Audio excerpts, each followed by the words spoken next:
Good morning, guys. Michael Bland with SAS Global Investigations. I'm knocking out a series of short videos this morning. It's just kind of the way it's happening.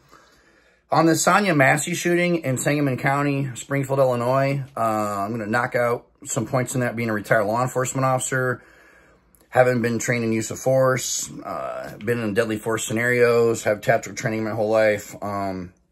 That was right there, the scenario here where someone gets into a job like police or military because they have a motive, ulterior motive to kill someone. There was basically really no time in this situation where the officer's life was in danger. Can a kettle of hot steaming water cause serious physical injury?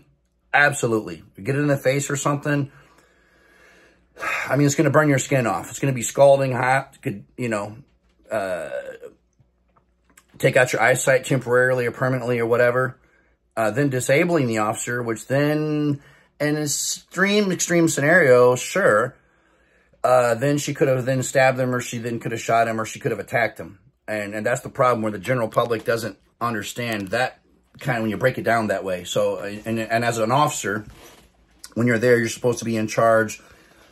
You are wearing these weapons, and you are supposed to be law enforcement. So you can't be stumbling around a kitchen disabled, debilitated, handicapped, seriously injured, because now you're in more danger, or your partner, whoever else is showing up. And so there's that whole downward spiral thing. However, small frame woman, she obviously was talking some things and maybe had some mental health conditions going on there, which in people with mental illness are extremely dangerous because they're unpredictable. You don't know what's going on in their mind. However, again, as far as the type of threat that she had, I would say it was on the lowest scale possible at the same time. I've been in the scenarios like that hundreds of times, unfortunately. More time than I care to remember.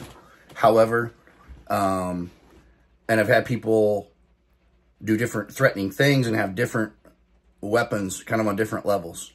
And as far as a woman, I had a woman with a clothes iron in her hand one time, and in the middle of a domestic, and that thing will take your head off. So again, I didn't just shoot the woman in the face and tell her I was going to blow her effing face off. So, yeah, I don't feel, the guy to me seemed like a thug, and had no business in law enforcement, and allegedly he'd been fired from numerous departments. So that department had no business hiring him. None of the other departments had any business hiring him. State of Illinois should have never gave him a post license. And honestly, I don't know how he made it through the academy, because a lot of those guys are also weeded out, in the academy.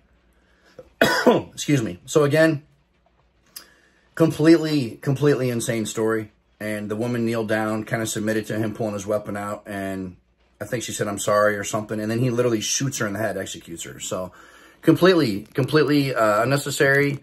And that one, people are always wanting, my opinion as an ex-police officer. That one was out in left field. All right, guys, good luck.